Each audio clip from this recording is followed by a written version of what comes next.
Good afternoon. Thanks so much for joining us today. My name is Kyle Roberts, and I'm the Executive Director of the Congregational Library and Archives. Welcome to today's virtual book talk, Empire of Print, Evangelical Power in an Age of Mass Media, with Dr. Sonia Hazard. To begin with, I want to acknowledge that the Congregational Library and Archives resides in what is now known as Boston, which is in the place of the Blue Hills, the homeland of the Massachusetts people, whose relationships and connections with the land continue to this day and into the future. For those joining us for the first time, the Congregational Library and Archives is an independent research library. Established in 1853, the CLA's mission is to foster a deeper understanding of the spiritual, intellectual, cultural, and civic dimensions of the congregational story and its ongoing relevance in the 21st century.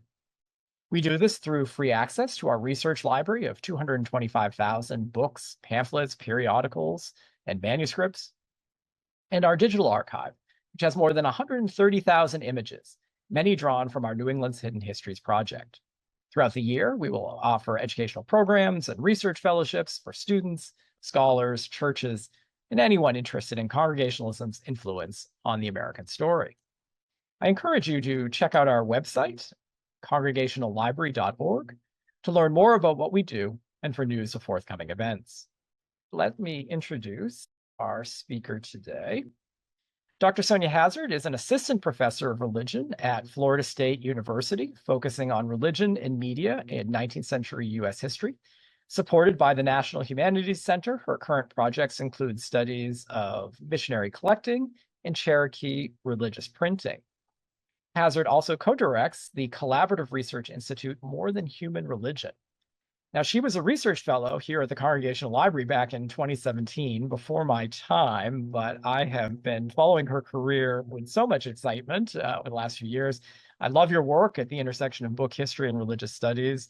Thank you so much for being here, and I'll turn it over to you. Well, thanks so much, Kyle. And likewise, I've been a major admirer of Kyle's work, also at the intersection of book history and religious history. It's a very rarefied niche field, and Kyle is one of the trailblazers. Thank you for the introduction. I also want to thank you and Lauren Hibbert for putting this event together. It's really an honor to be here virtually at the Congregational Library and Archives. In 2017, as Kyle mentioned, I had a fellowship at the Congregational Library for this project, which was then a dissertation. It was a joint fellowship with the Boston Athenaeum, and on the congregational side, I learned a great deal from Peggy Bendroth and Billy McCarthy, who was just starting there around that time. What was especially memorable from my fellowship there was when I gave a talk on my work in progress, as a dissertator without a whole lot of experience doing that. The reading room was completely packed, and the questions were really generous and thought-provoking and kind. The memory stands out as a testament to the incredible community that the Congregational Library has generated and continues to do so with events like this. So thank you to everyone at the Congregational Library and Archives for all of your work. So my book focuses on the American Tract Society, the ATS. This was a Christian benevolent society and publishing Goliath in the 19th century United States. Between its founding in New York in 1825 and the eve of the Civil War in 1861, that's the end date to my study, the publisher circulated 5.6 billion pages of evangelical print throughout the United States. This is an astonishing number. If you were to put all of these pages on end, it would go all the way to the moon and then halfway back. The publisher printed at these magnitudes in the aim of putting evangelical print media into the hands of every American citizen, no matter how remote. The big goal was to win the souls of white settler colonists and thereby secure the young nation for Christ and lead the whole world into the millennium. And just as a note for this group, the ATS was one of the big ecumenical evangelical societies. At the time, Congregationalists were heavily represented among the ATS's leadership. It's most dominated by Presbyterians, followed by Congregationalists. Then you've got your Episcopalians, Dutch Reformed, a little less so the Baptists, and then finally Methodists always had an ambivalent relationship with the ATS and other big societies like it. Mostly they preferred to support their own Methodist book concern. So Congregationalists, that's just to say, are a major part of this story. What you're looking at here in this slide is an early certificate of membership that shows something of the ATS's ambition. Here's the close-up. What you've got in the middle here are angels that are taking tracts hot off the press, and they're flinging them into the air. All of the world's people are gathered around, and if you squint, if you look in the background on the kind of the right side, you can see people with their palms outstretched in the air, ready to accept the word. As stunning as 5.6 billion is as a number, the power of evangelical media in this period stemmed not only from the quantity of media objects it printed, but for what came next, which is the subject of my book. How the ATS managed to move its publications across the expanse of a growing American empire. Tracts didn't actually fly through the air. Place them in the hands of scattered readers and induce those readers to read them and embrace their messages. The argument of the book is that to reach American readers and to transform their hearts and minds, the ATS built an infrastructure. Beyond the bare printing of texts, infrastructure is what mobilized those texts and created situations in which people found them. So what is infrastructure? I define it as a semi-durable assemblage of humans and non-humans connected over space and time. It enables producers to make a difference on faraway end users. The prefix infra indicates that infrastructure is meant to pass unnoticed. It works below or beneath that which appears more visibly on the surface. In the book, I'm specifically concerned with a subset of infrastructure called media infrastructure. This is what makes possible the delivery and beholding of media content. It encompasses both the material format of the media object, so its physical container, and also the paths of delivery to its users. So with television, for example, that would be the TV set, and then also the cables that bring the signals to your house. Leaders of the ATS cared deeply about both of these aspects, the format and the mode of delivery. And the reason they cared for them was because they saw them as arenas for engineering situations that would guide reader response and thereby maximize conversions. Infrastructure is thus not only an object of study, but a style of power. It was a pervasive, though underappreciated, style of religious power in the 19th century. As an initial example, let me start with the ATS's signature material format, the tract. Tracts were thin booklets, cheaply produced and without bindings. They usually contain little stories of exemplary Christian lives, paired with some kind of hectoring, anxiety-provoking appeal. Don't you know, reader, that time is short and you will soon be in your grave?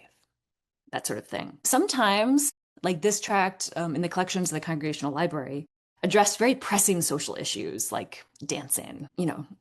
Beware, it is not a mere social amusement.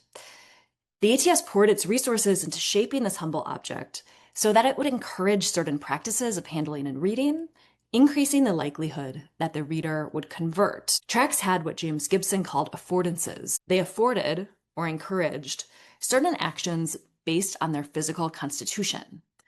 While the ATS did not invent the format of the tract, they did theorize and perfect its affordances into their production, and manufactured them at a mass scale never before seen anywhere in the world.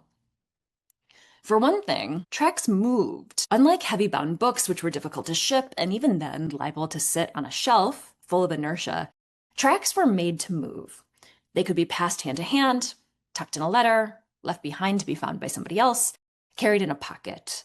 They could also be easily carried and shared by benevolent volunteer distributors, which the ATS, that was basically their distribution strategy at the outset. They trusted that volunteers would want to do this. I really like this slide here. I found this tract in the small special collections at the University of Virginia, and it really it testifies materially to a lifetime of its mobile maneuvers.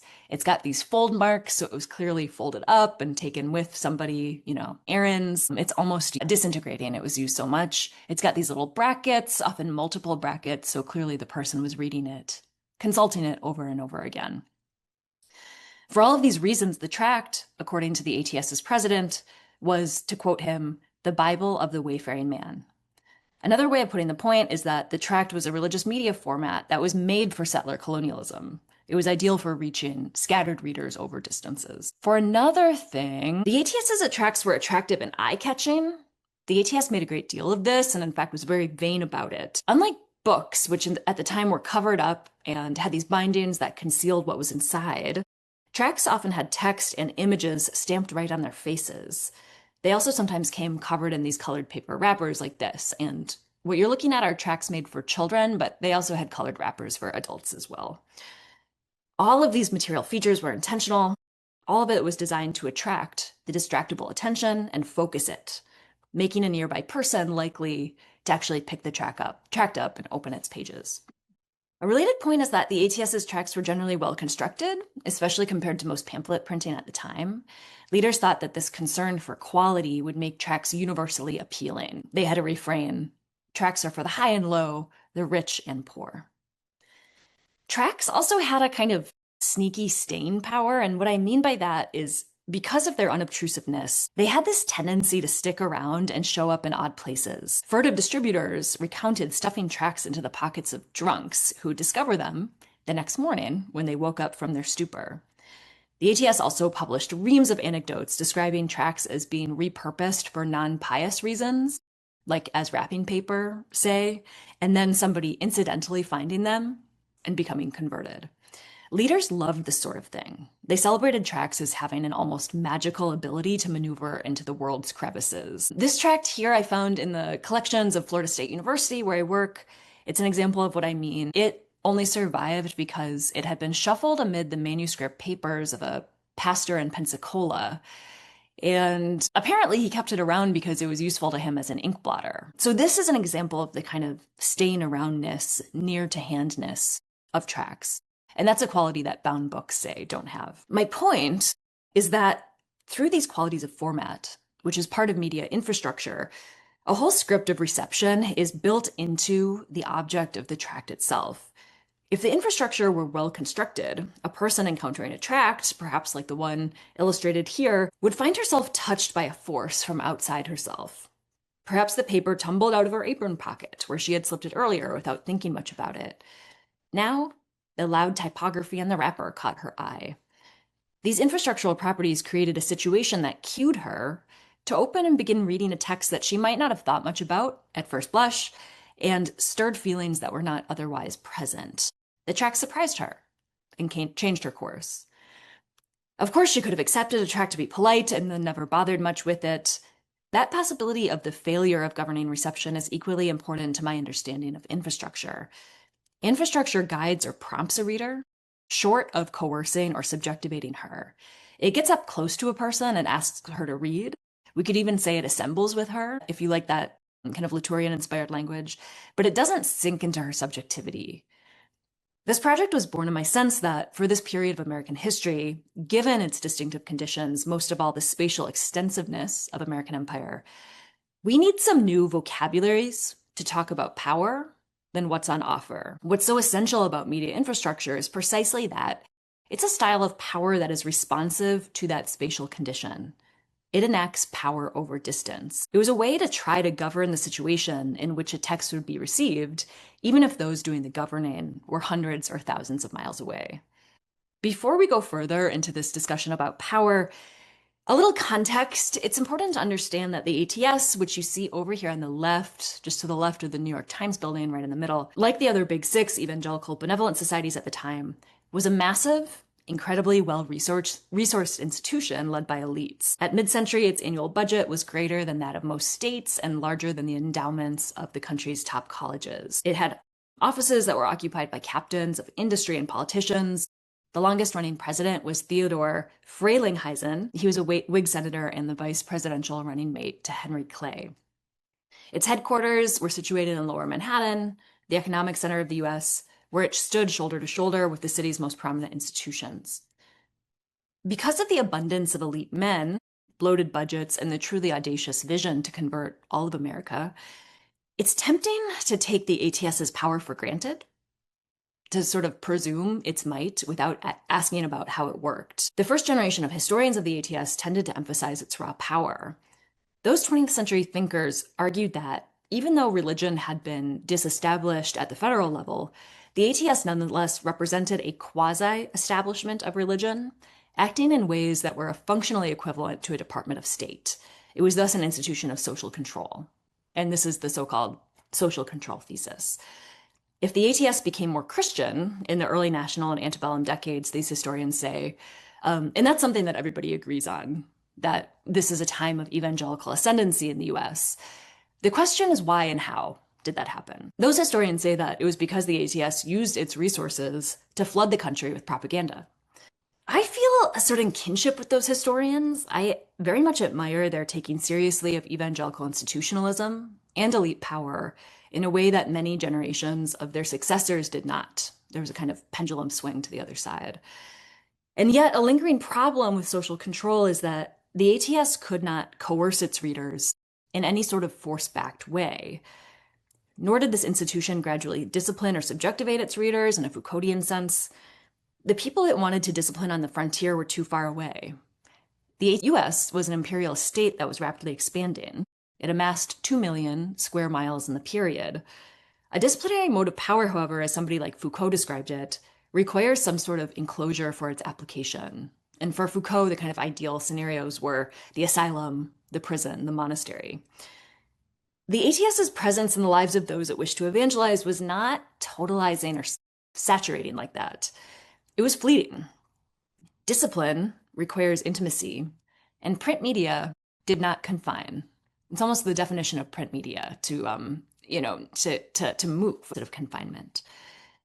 By contrast, infrastructure is precisely the strategic attempt to overcome distance. It's what enabled the elites of the ATS to connect the pole, where its texts were created in New York, on the one end, with the pole where readers responded to them on the other.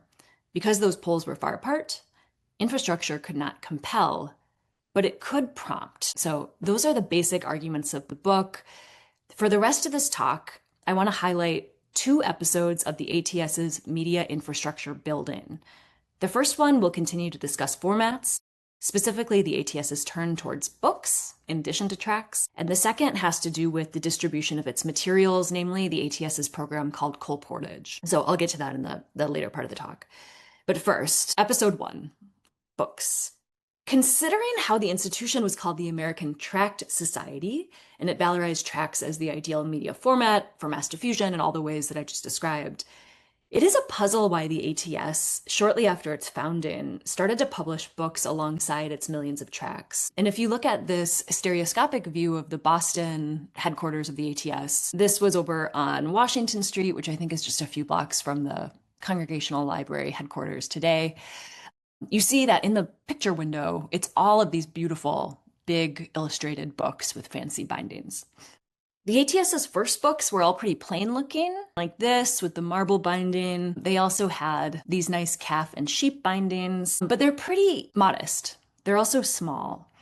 The publisher called these plain small books standard evangelical volumes. Content-wise, most standard evangelical volumes were new editions of colonial-era English Calvinist books. These are the kind of books that David Hall called steady sellers, like Pilgrim's Progress, which you see here. The reason they printed them was not only for their theological superiority, though the ATS did think they were orthodox theologically, but also because there's no copyright for them. So American publishers, all sorts, not just religious publishers, freely reprinted these English books, keeping costs low. As the book program grew and grew, however, the ATS started to produce, in addition to the standard evangelical volumes, a more refined and elegant class of books, and these were intended to compete with the commercial market.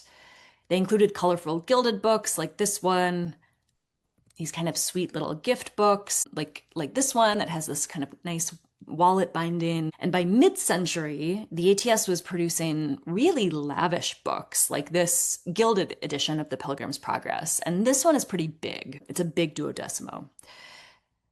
Unlike tracts that were intended to be distributed for free as charity, the books cost money. They were not free. You had to buy them, though the ATS subsidized them. And this was the reason they were able to, the ATS subsidized them, and it subsidized them by a lot. It undersold the American market by about half. Though this pricing made the ATS very unpopular with other publishers, it made ATS books very attractive in a market in which, in the 1830s, books were still considered relatively a deluxe special item. This is a time when mass reproduction was only just starting to democratize book ownership. And so the ATS is kind of right on this wave, or right ahead of the curve, actually. The question of this segment of my talk is this: why did the ATS turn to this format, which just a few years ago was regarded as inferior to tracts? In other words, what was the infrastructural power of the media format of the book compared to that of the tract? And this is a power that the institution is trying to harness. My answer is that the ATS embraced the book, in order to better appeal to two segments of the American public. The first of these groups was the middle class. In short, after the first few years of operations, the ATS realized that middle-class people did not want tracts. This was a big problem for a publisher called the American Tract Society that wanted tracts to be for the high and low, rich and poor. They came to this realization after receiving countless reports like this one from a distributor in a fancy neighborhood in South Carolina. And I think this is interesting enough to read a little bit and to read a longer slide of text. The distributor says this: approached an imposing residence with ornamental trees in front, rang the bell at the gate, and accidentally elevating my eye, noticed a middle-aged lady eyeing me from a window. She immediately withdrew. Waiting a few moments, I rang again, and a servant soon made her appearance, and looking over at the fence at my bag said, "They won't want 'em things here." Without noticing her remark, I asked, "Is the family at home?" "No, sir," she replied. "MR's tracts, ain't they? They don't want 'em here." Croswell supposed from this encounter that the lady of the house believed tracts were below her station. It was offensive for a distributor to presume to come knocking at her fine house with ornamental trees, as if she's in need of his charity. I also want to flag a point about the racial dynamics at play here. After the housekeeper told him to get lost, Croswell turned on his heels and left. He never paused to consider that this Black woman standing right in front of him would ever want some of his publications, and instead he reflected on this episode as a disturbing failure. And I'm going to say more about that in a minute. Croswell's rejection in the genteel neighborhoods of South Carolina was not, however, a complete loss. It was information. One important characteristic of infrastructural power is that it is adaptive. Because infrastructure traverses the space from producers to readers, it also opens up a channel of communication between them. It enables the institution to respond to the resistances it encounters, to learn and adjust, and to become more eclectic as time goes on. So in 1833, which is 8 years after the founding, the ATS's solution was to bifurcate media formats. Henceforth, it would manufacture books for the middle class and elites, and tracts would now be primarily for the poor and the vicious, as the ATS put it. So class is an important variable, but it's not the only one at play. Equally important, though much more submerged in the ATS's public records, was sectionalism. The real prize was not just the middle class reader in general, but the middle class or elite white Southerner. Some important context is that the South at this time was producing less than 5% of the overall books in the United States. Given that nationwide shipping for consumer goods was still mired in inefficiencies, this meant that white Southerners had a great demand for bound books, especially as markers of gentility and refinement, but they were inadequately supplied. And here I'm really talking about bound books, not ephemera, not tracts, not periodicals, which historians like Bethbard and Schweiger have shown that the South had in abundance, but bound books. The ATS recognized this want as a great opportunity. When the publisher began to set up a fledgling distribution system for its books, the officers voted to supply the Southern states first and to supply them at an extra low, extra subsidized rate. It's also around this time, too, that leaders partnered with prominent Southern evangelicals to promote the book program through the South, and simultaneously, they enter into a deep complicity with slavery. In this year, they systematically censor all of their texts for any mention of slavery. They push out from leadership roles people like Arthur Tappan, who are known abolitionists, and they quietly implement a policy of not distributing text to Black people, including free Black people.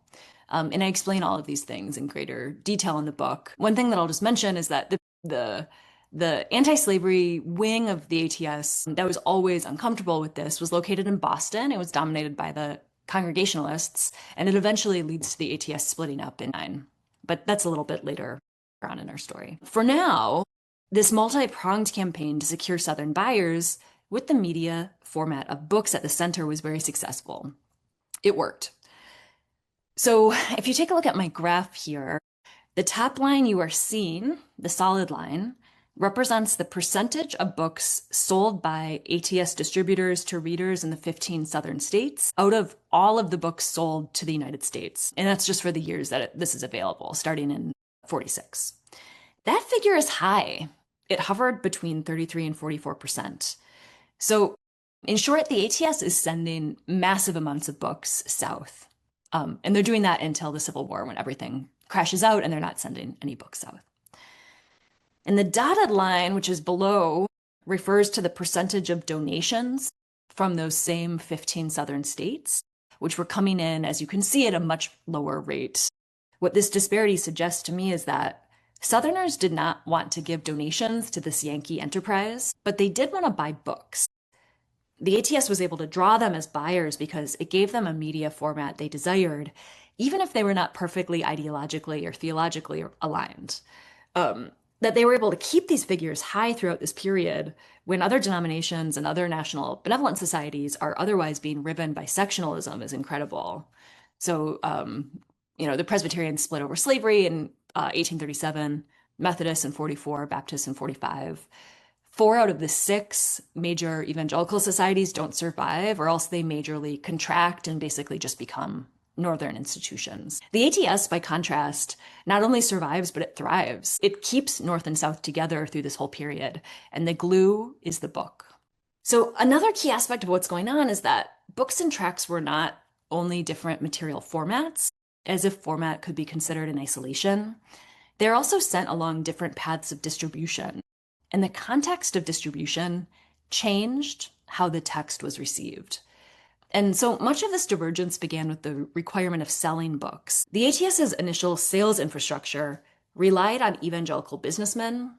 So they could be accountants, bankers, jewelers, whoever has an office, who brokered sales out of their place of business. The idea was that the businessman could keep a selection of titles on hand, as well as maintain an updated book catalog, like the one you're seeing here, so that buyers could order exactly what they wanted from New York. This particular catalog caught my eye because of the manuscript inscription on the cover, which is just below the vignette, the image. It indicates that these books were sold by Knowles and Walford, Richmond. A little bit of newspaper searching turned up that Knowles and Walford owned an insurance office specializing in what was called slave insurance. So this is a type of insurance that pays out the enslaver in case the people they enslave emancipate themselves or die. What this meant is that in Richmond, around mid-century, if a white reader wanted to browse the latest Christian literature from New York, you'd have to call it the local slave insurance office. So I don't want to, I find this to be a poignant moment in which the space of buying ATS books was the exact same space that was devoted in a very concrete way to reducing people to property. It's actually a space in which, as the advertisements say, there's a medical doctor on the premises every morning and afternoon who's actually seen enslaved people. This disturbing fact brings to the surface a very concrete example of the larger infrastructure of Christian books that I've been describing. In the case of acquiring ATS books in Richmond, the suffering of enslaved people not only underwrote the political economy that supported the ATS, but it's actually the literal setting, the very tangible infrastructure for the acquisition of Christian books. I think that this observation about book shopping in Richmond is a useful point of comparison and segue to the last part of my talk, in which I will focus on a distribution program called Colportage, which was established in 1841. So this is episode 2, Colportage.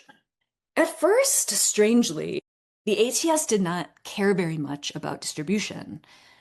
When the institution was only a tract publisher, if you recall, leaders imagined tracts virtually distributing themselves. So here they're just released like a flock of birds. Once they start producing books, however, they find themselves forced to think about it. Because books were difficult to move, and they also had to be sold.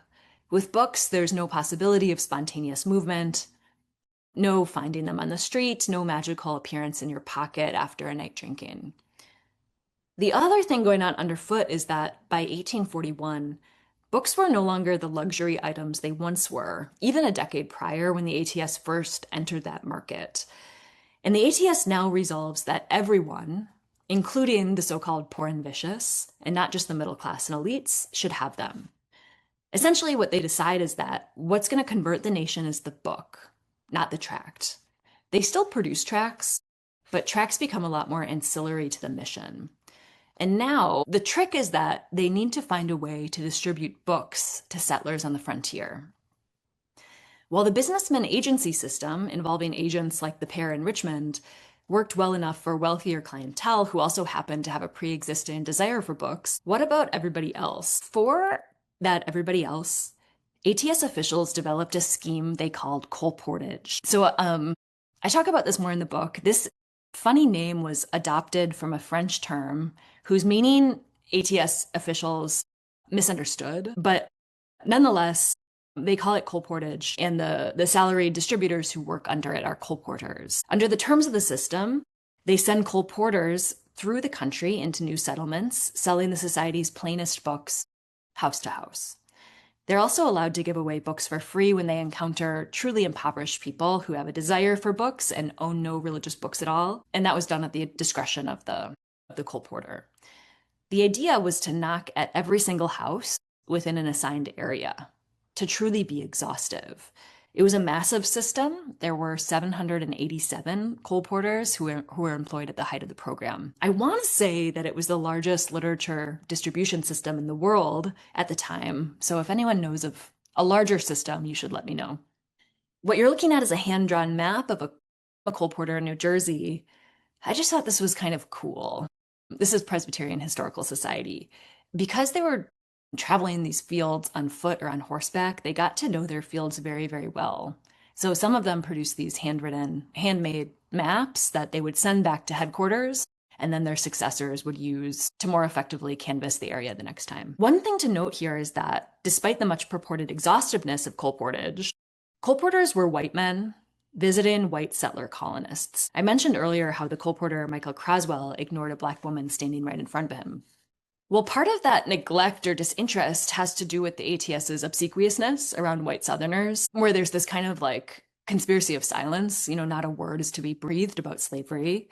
Another reason has to do with the institution's focus on American citizens. The ATS focused on citizens because they thought that citizens were the ones with the political and civic power to really change the national character of the United States. They were really worried about European immigrants, including those from Catholic countries or those who were churchless, who were soon going to be sending people to Congress. This was what kept them up at night.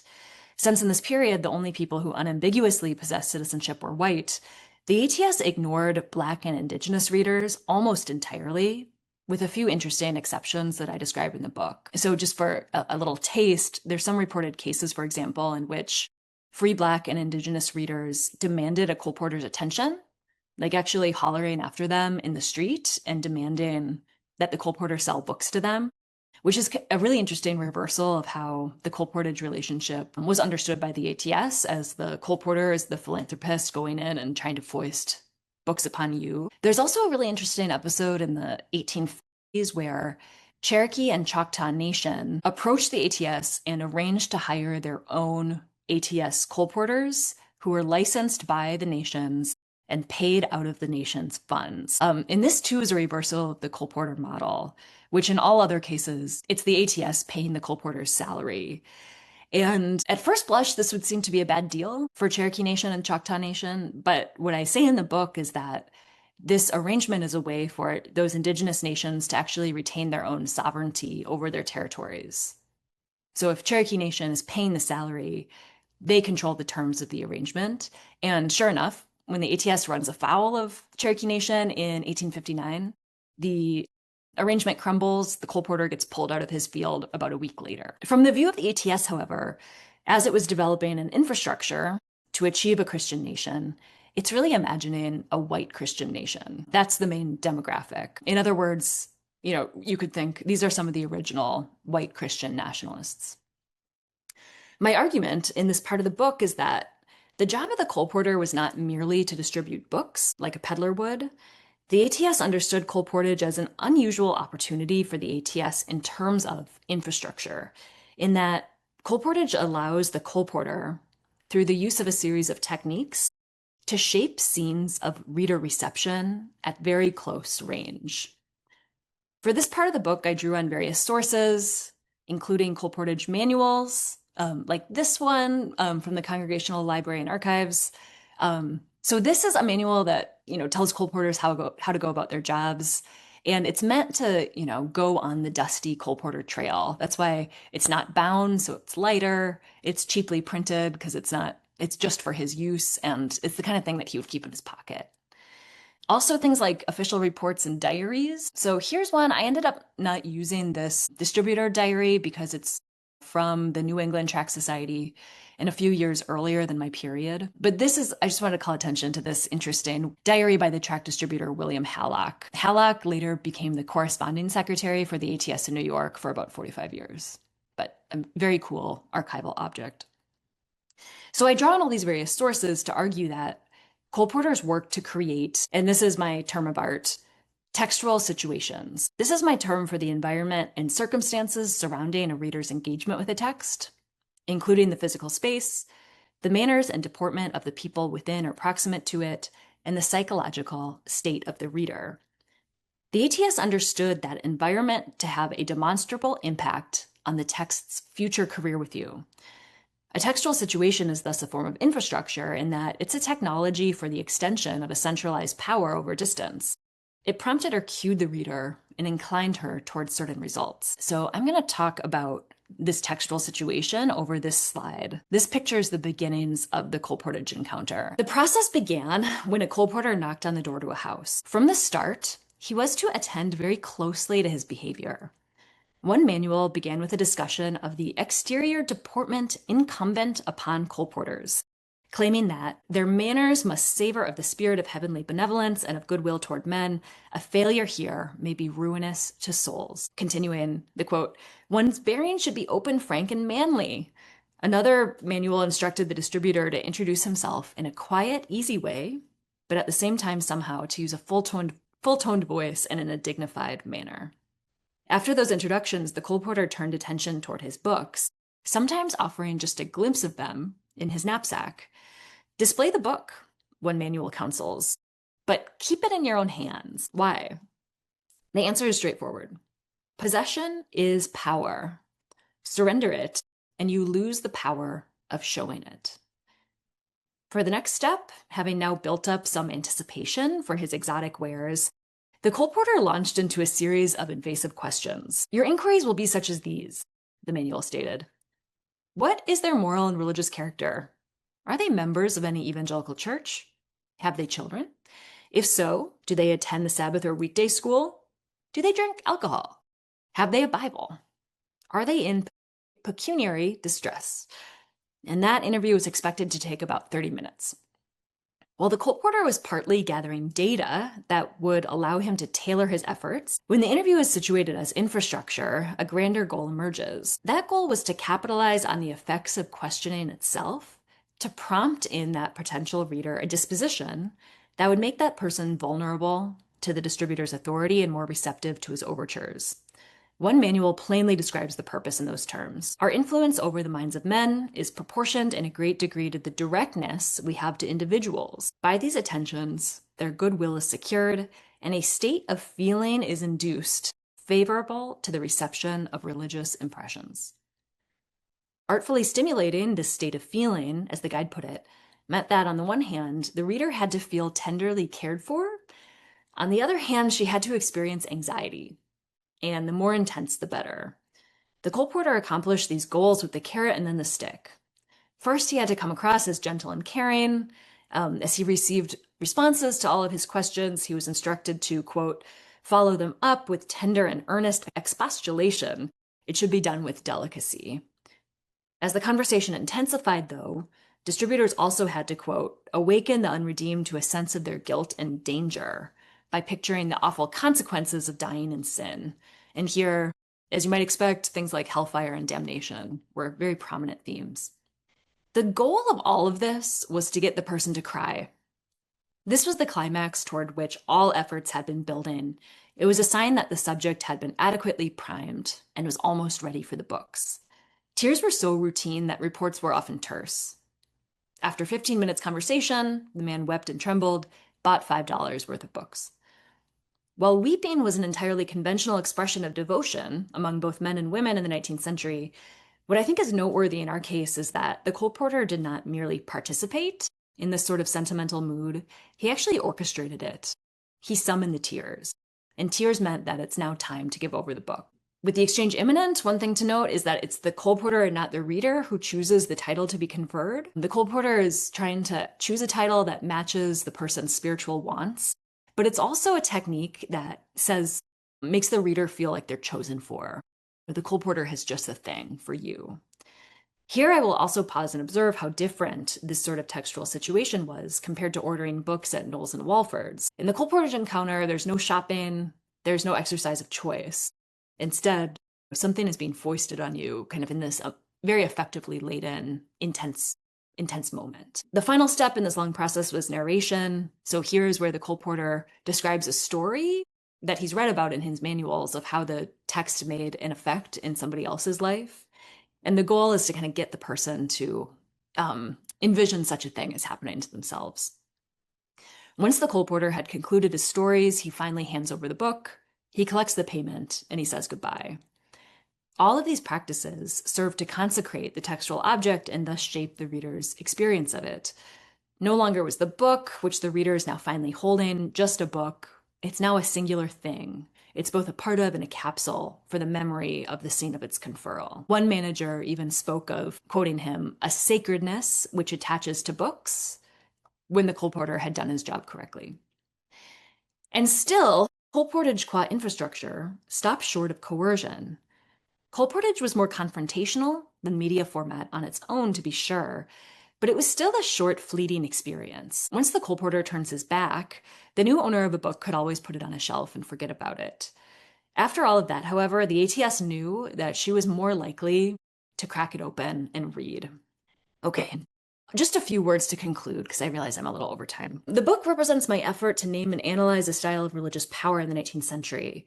How does an institution, however well-resourced, exert its will on a people if it cannot rely on ideological hegemony, nor on disciplinary subjectivation, nor brute force, and moreover, it must do it over the vast distances that characterized American empire and settler colonialism? My answer is media infrastructure. This is a form of power that traverses distance, that work to make the messages carried by its media seem compelling. It's odd to me that infrastructure has not been a topic of interest in humanities scholarship until recently. John Durham Peters joked that to study infrastructure is to study the boring. And, certainly there were aspects of this research that had to be quite fastidious. The first wager of my investigation, however, is that what lurks below the surface is every bit as fascinating and multitudinous as the content enabled by it. The second is that scholars cannot afford to neglect infrastructure if their goal is to analyze the varieties of power at work in our world. And I better stop there. Thank you so much. Thank you so much, Sonia. I think you have more than shown that infrastructure is not boring. In fact, that there are so many really fascinating things to think about. And I love the lens that you brought to us today. One question just kind of get us going. Throughout this, and you mentioned this in the book, but I think it's good for you to kind of share. Throughout this presentation, you've always talked about the ATS. You haven't said Theodore Frelinghuysen's period of leadership was marked by these innovations and such. And I wonder, what does it sort of mean? And is there a reason why we think about this? Was the institution just that good that it effaced individual leadership choices, or that it just works so well as an organization? Where does that kind of usage come from for you? Well, partly it's my how nervous I get every time I try and pronounce the word Frelinghuysen. Maybe one of you can enlighten me. But it's also that the ATS sources really speak in this corporate form. The ATS was unlike the other 6 benevolent societies, the other 5 big benevolent societies, in that there's no manuscript archive left anymore. There's little pieces here and there that have kind of ended up of manuscript material in various archives. But that makes it really hard for me as a researcher to discern any human choice behind what's going on. And the materials that do exist are these annual reports that are these like deadly documents that speak in this corporate blather, and everything is the we. So where there are people that I can discern making choices, they appear, but the trail stopped at I was blocked in many turns. There's more people that appear when I talk about the creative decisions of particular people in charge of the binding, illustration, and printing and typographic departments. So you can really see different creative choices being made. For example, when they fire Daniel Fanshawe, the major printer, and then hire kind of newer, younger, state-of-the-art printers, that there's a similar kind of personnel change in binding and illustration departments as well. So I try to make clear those decisions when I know about them and there's a really clear impact on reception in terms of media format. But the ATS was a corporate actor, and as a result, you get a lot of the ATS did, leaders, administrators, bureaucrats did this, which I try to make up for the taxing the reader as much as I can with clear prose. I think it's great. I mean, I wonder if there's also an effacement of the individual that comes from that as well. That the colporteur is there to play a part in the media infrastructure and is not necessarily valued because, well, you know, he's a great ad libber and he's really flashy. Like, is that sense that you are representing an organization and you are buying into kind of making sure this mission happens, also part of the ethos. Absolutely. There's some great questions here about music and hymn books. So I don't know if you have something you want to say to that. I want to kind of combine them. So Robert Schneider says, this is a period in which the production of evangelical hymns and the publication of hymn books increased dramatically. There was apparently no separate infrastructure for that beyond individual publishers. Did the ATS distribute hymn books?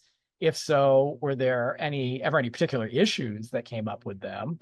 And John Van Epps asks a similar question about how that distribution might look like. And he suggests, was it left to Hartford or Boston or to other locations to do that work? Yeah, well, the person who's the smartest analyzer of hymn books is Chris Phillips, and I would definitely recommend his book. That the title is escaping me. It's like Early American Hymn Books, and he really takes a book historical perspective and goes deep into the distribution networks. The ATS was not primarily interested in hymn books, and I think, as Kyle's kind of implying, there was a little bit of an understanding of non-overlapping magisteria, like people's different concerns. You definitely see hymns being reproduced like as paratextual material in books and tracts as a way of kind of filling out the signature. You'll see lyrics, and then also poetry was distributed that way. There's this really wonderful independently published, not ATS published, pamphlet of colporteur songs that was distributed to colporteurs that they could sing at their conventions, which are these like amazing lyrics that kind of like try and like pump up colporteurs and get them excited. But yes, I mean, I'm not an expert, but I would guess that a lot of these hymn books are coming out of denominational publishers. But Chris Phillips's book would really be the place to find more about that. Yeah, I think Chris, a great scholar, as you say. I mean, I think this also raises a question that I hear from an anonymous attendee just about gender in this. I think one of the things that's striking is that the whole infrastructure of 19th century reform is underwritten by women, but yet women don't seem to be playing the role of colporteur. No, and in fact, colportage is erasing their labor.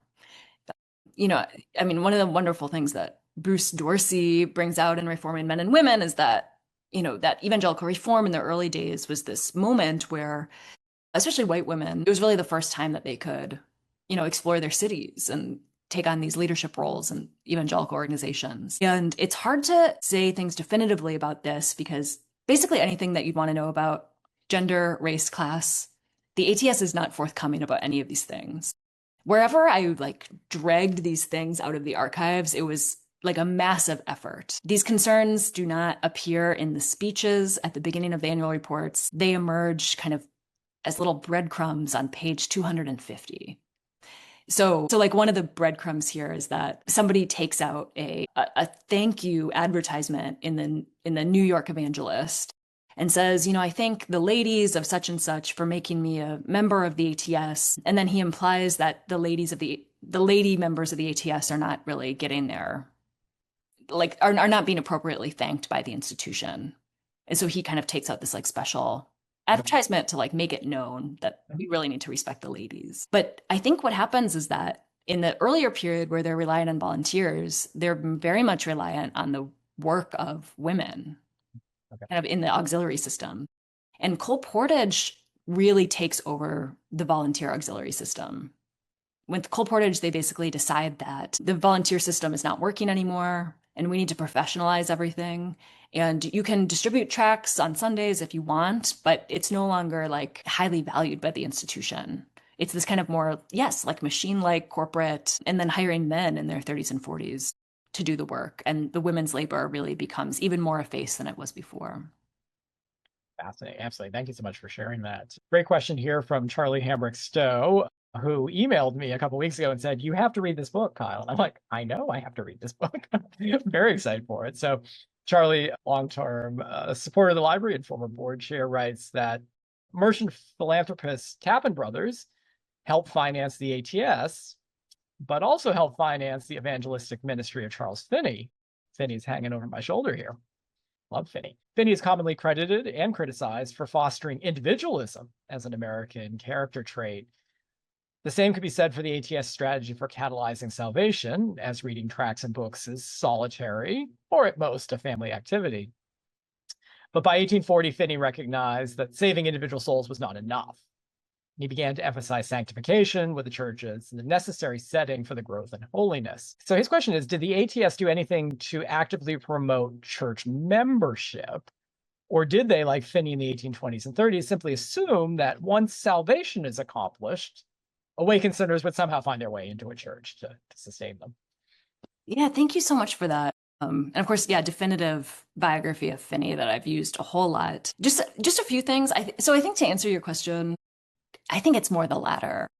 The ATS, I mean, so their task is how are we going to Christianize this nation when the physical infrastructure of churches is lacking in these places where there are just not ministers? You know, this is something that they say at the beginning is they're like, oh, you want us to send ministers out there? You don't have them. So if you don't have them, one thing that we can send are tracts and books. And they were even a little rude about that. They were like, ministers are always like whining about the weather conditions out here and getting sick and needing to acclimate and blah, blah, blah. But, you know, a tract never dies. A tract is forever.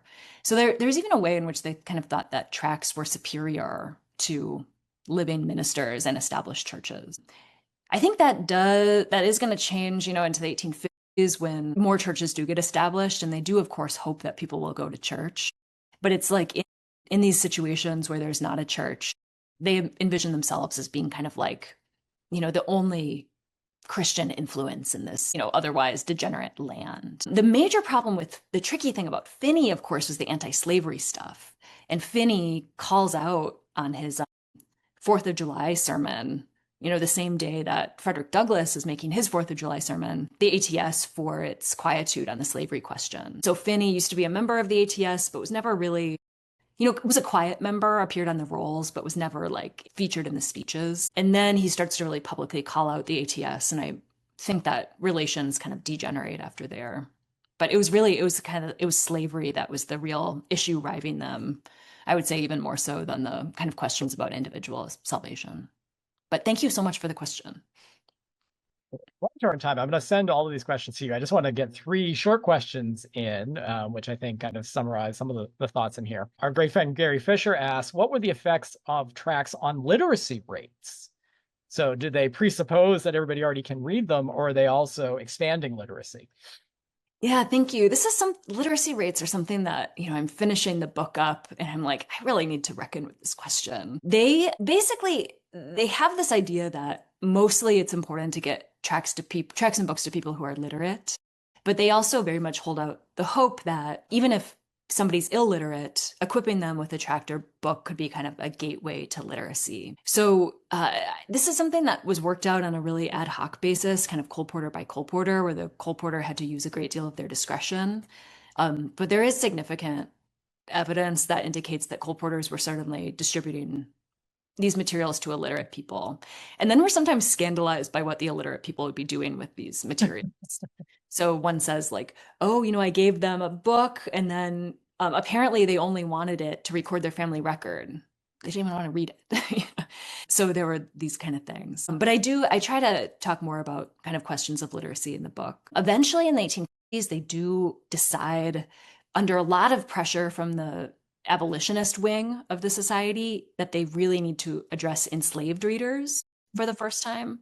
And there they start to kind of think about how we're going to get tracts to enslaved people who are kind of have varying levels of literacy. And they end up really redirecting a lot of their tracts designed originally for white children to enslaved readers. That's going on in like 54, 55, 56. I think a lot to unpack there. Absolutely. Anna Swingren asks, how long did the ATS exist, and is there an organization today that would be considered its descendant? Yes. So, well, 3 years ago now, I took a visit to the ATS building in Garland, Texas, which is covered with these kind of ignominious for sale private property, no trespassing signs.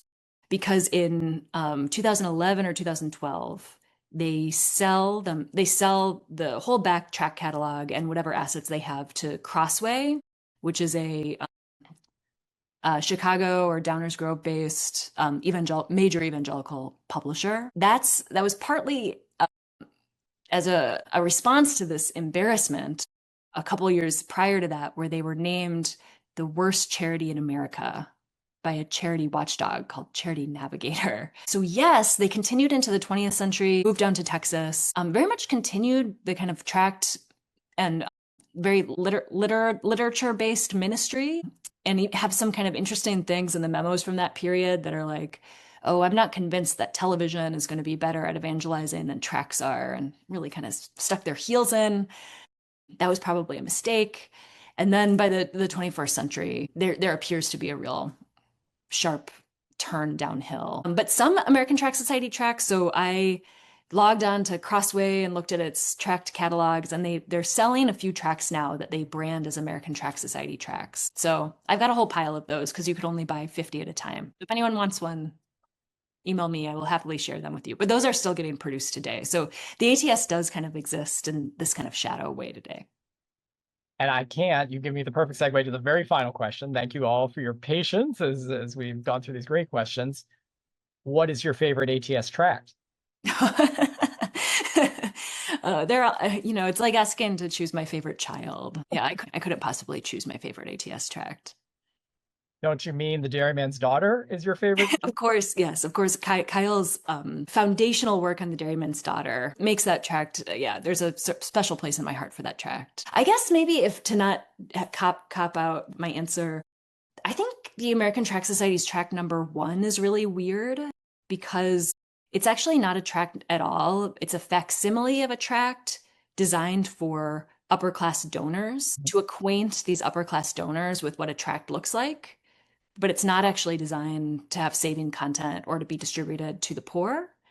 So it's really strange because it's kind of like a meta commentary introducing these people to what the media format of a tract even is. And Awesome. I find that to be odd. Yeah. So, book history, religious history, they're the chocolate and peanut butter of the Yes. Please, everyone, join me in thanking Dr. Hazard for an absolutely fantastic book and presentation today. Thank you. Thank you.